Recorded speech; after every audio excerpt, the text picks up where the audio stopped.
Lo que vamos a explicar ahora en este primer video es el canal vertical del osciloscopio. Si bien hemos tomado este que tenemos acá en el laboratorio, que es marca LG, en realidad todos los canales verticales del osciloscopio tienen más o menos los mismos controles. Primero tenemos la ficha de entrada, un conector BNC, ¿sí? Nosotros tenemos conectada una señal que después lo vamos a ver. Arriba de ese conector tenemos una selección del modo en el que queremos que esa señal ingrese al osciloscopio. La primera posición que hemos definido es la intermedia, que dice GND. Básicamente lo que hace es poner a masa la entrada del osciloscopio. Entonces nosotros lo que vemos es una línea horizontal. Esa línea nosotros la podemos mover hacia abajo o hacia arriba con este control que tenemos aquí, y nos permitiría encontrar cuál va a ser el cero de nuestra señal. Generalmente uno lo coloca en el medio de la pantalla, pero en el caso de que tengamos más de una señal puede ser conveniente ubicarla un poco más arriba o un poco más abajo para dar lugar a la otra señal que vamos a representar, que vamos a medir con el otro canal. En este caso lo vamos a dejar en el centro. La otra posición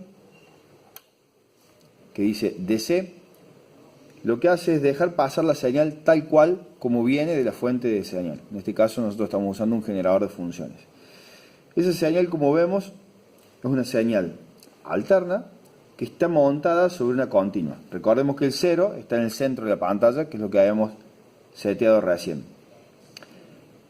Generalmente es conveniente empezar utilizando esa opción de ingreso de la señal, porque eso nos permite ver la señal completa, la que varía en el tiempo y la componente continua que pueda llegar a tener.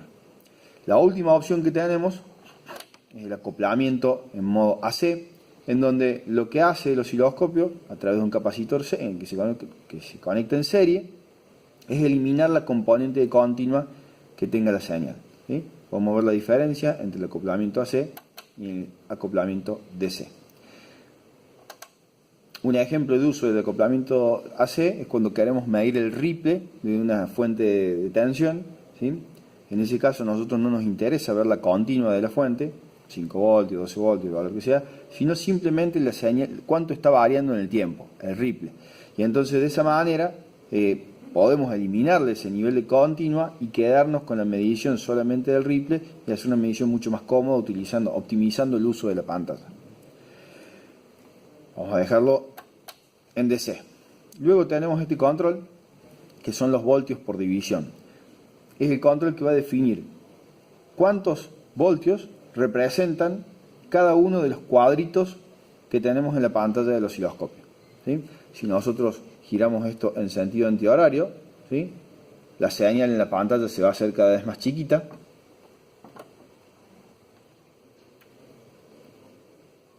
Cada vez más chiquita. Y si nosotros lo giramos en sentido horario, la señal se va a hacer cada vez más grande. ¿Por qué ocurre esto? Bueno, muy sencillo. Si yo lo giro hacia la derecha, cada cuadrito pasa a representar menos tensión. Y por ende la señal, que tiene un valor de tensión determinado, ¿sí?, aumenta su tamaño en la pantalla. Por ejemplo, en este caso nosotros estamos en 0.2 voltios por división o 200 milivoltios por división. Y tenemos que la señal es de 1, 2, 3, 4, podríamos decir 5 cuadritos redondeando. Eso quiere decir que la señal tiene 5 por 0,2, 1 voltio de tensión pico a pico. Si yo giro esto en sentido antihorario y lo pongo en 1 voltio por división, acomodo la señal, vamos a ver que la señal tiene una altura de 1 cuadrito. Es decir, la señal siempre vale 1 voltio, lo que nosotros cambiamos cuando giramos esta perilla es la forma de representarla. Por último tenemos en este modelo en particular una opción que nos permite amplificar por 5 la señal que vemos en la pantalla, ¿sí? Acá tenemos la señal que ocupa 1 cuadrito y ahí la señal ocupa 5 cuadritos. Y a su vez tenemos en este osciloscopio, que tiene 2 canales, todos los mismos controles repetidos para el canal 2. El único que difiere es que en lugar de tener la amplificación por 1/5, ¿sí?, tiene la posibilidad de mostrar la señal en modo normal o en modo invertido, es decir, cambiándole la fase 180 grados. A su vez, entre medio de estos dos juegos de controles, tenemos qué es lo que vamos a mostrar en la pantalla. Podemos mostrar el canal 1, podemos mostrar el canal 2, podemos mostrar los dos canales, ¿sí?, y podemos mostrar la suma de los dos canales, ¿sí? Esto puede cambiar de un osciloscopio a otro, incluso en los osciloscopios digitales generalmente se tienen más opciones.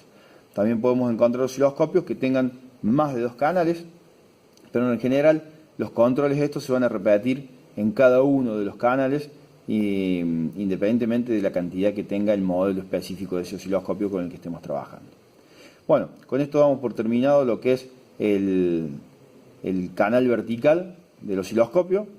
En próximas entregas tendremos el resto de los controles.